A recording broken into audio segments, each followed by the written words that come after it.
Welcome back to Simple Learning Children. This is your ICSE Semester 1 examination specimen question paper. Here I am giving the answers to you, but in my next video I will tell you what types of MCQs have been given in the paper and how you will prepare for those MCQs. So keep tuned into the channel. Please like the videos, share and subscribe to the channel. So let us start with the answers to your specimen question paper. Now you know this is a paper for 40 marks and the time allowed is 1 hour. Now if you see the pattern of the question paper, you have to do all the questions, right? Part 1 has 20 questions of 1 mark each. Part 2 has 6 questions of 2 marks each. And part 3 has 2 questions of 4 marks each. Now you have to be very careful with the marking of the answers. Alright, so when we move forward, part 1 is of 20 marks. So you have 20 MCQs here, but they are not all the same, of course.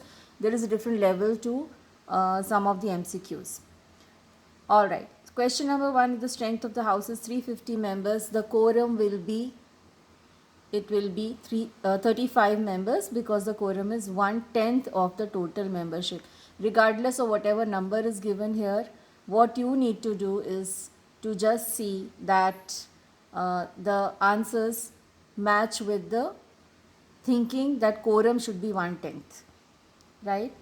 Question number 2 says if Lok Sabha is, there is a table given and it says 550, this 550 is the members in the Lok Sabha. So in Rajya Sabha, how many will be the members? In Rajya Sabha, it cannot be 545, 500 or 350. The number of members in Rajya Sabha is maximum 250. So this is the answer. Question number 3. How many members of Rajya Sabha retire once every 2 years? It is 1/3 of the members who retire every 2 years. Question number 4. Residuary power refers to the power to make laws on subjects which are in the union list, state list, concurrent list. No, it is residuary power. So you can remember the trick that residue means leftover. So if they are not in any of the 3 lists, those are called residuary powers. So the answer to this question is not a part of these 3 lists. Question number 5. Who determines the salaries and allowances of MPs and ministers? It is the Parliament. This is one of the functions of the Parliament. Question 6. Who is empowered to promulgate an ordinance when the Parliament is not in session? I bet this is an easy one because this is a power given to the President. If the Parliament is not there, who will make the law or an executive order? It is the President. Question number 7. Which of the following procedures authorizes the executive to draw funds from the consolidated fund until the budget is passed by the Parliament? Now here there is a confusion. You may think of vote on account and supplementary grants because both are given. But if you really know the difference between the both, the answer is supplementary grant, when the executive can draw funds from the consolidated fund when the time is there, when the budget is not passed. So the answer is supplementary grants.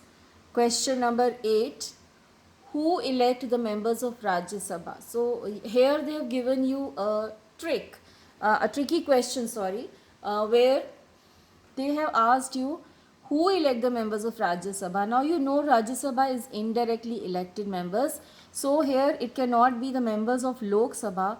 Vidhan Parishad is the state legislative council which is not there in all the states, and citizens of India do not directly go for Rajya Sabha elections. So the answer here is members of the Vidhan Sabha or the state legislative assembly elect the members of the Rajya Sabha because it is an indirect election.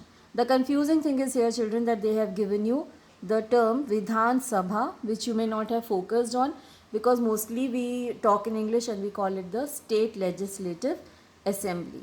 So a little bit of trick has been used in preparing these MCQs, which we will discuss in our next video. Complete the given analogy. Lok Sabha is to speaker, then Rajya Sabha is what? Now here you have to see the relation. What is the relation of Lok Sabha and speaker? You know that speaker is the presiding officer of Lok Sabha. So here I have to put something which says that the answer should be the presiding officer of Rajya Sabha. So who is the presiding officer of Rajya Sabha? Here chairman is not given, but you already know that it is the vice president who is the ex officio chairman of Rajya Sabha. So the answer is the vice president. Question 10. Which statement does not apply to subsidiary alliance? Now here you have to be careful, because first of all they have asked you which does not apply, and now this is not a simple MCQ, it's a multi-answer MCQ where answer could be more than one, but since it is a 1 mark, so that is why they have given you in a confusing manner that there could be 2 answers also, but then you know it is for 1 mark. So not only for 1 mark, but the answer also is that there is only one statement which does not apply to subsidiary alliance. And what does not apply? That it was introduced by Lord Dalhousie. We know that it was not introduced by Lord Dalhousie, it was introduced by Lord Wellesley. So this sentence does not apply to subsidiary alliance, sentence number 2. So here we have to select only 2. So the answer is option number 3, only 2. Question 11 is fairly simple. The year in which Congress was established, it is 1885. Question number 12. Which of the following is a method of assertive nationalists? Swadeshi, boycott, passive resistance and revivalism. We know that all these were methods of the assertive nationalists. So here again there is a multi-answer MCQ. There is, all 4 were the methods, but you cannot give 4 because the answer is only for 1 mark. So involving all these answers, the answer will be option number 4, all of the above. Question number 13. Complete the given analogy like you did with the previous one, Speaker and Lok Sabha. Same way here, there is a relation between, you have to find a relation, children, in these kind of MCQs. When it says Simon Commission to civil disobedience, then Cripps mission is to what? So here Simon Commission was the cause of civil disobedience, therefore Cripps mission was the cause of Quit India movement. Supreme Commander of Indian National Army, this is fairly simple. It was Subhash Chandra Bose, because we've done a full chapter on his contribution to the national movement. Question 15. According to Indian Independence Act 1947, which of the following were applicable to princely states? Actually all of these were applicable. They were given the choice to remain independent, join India, join Pakistan, and also all treaties with them were with the British were terminated. So the answer is 1, all of the above. Question 16. Unity, faith and sacrifice was the motto of Forward Bloc. This is given. They have said that replace the underlined word with the correct statement. They have forgotten to underline it, but we assume that it is Forward Bloc. So you have to change it to the correct answer. Unity, faith and sacrifice was the motto of Indian National Army. That is the correct answer. Question 17.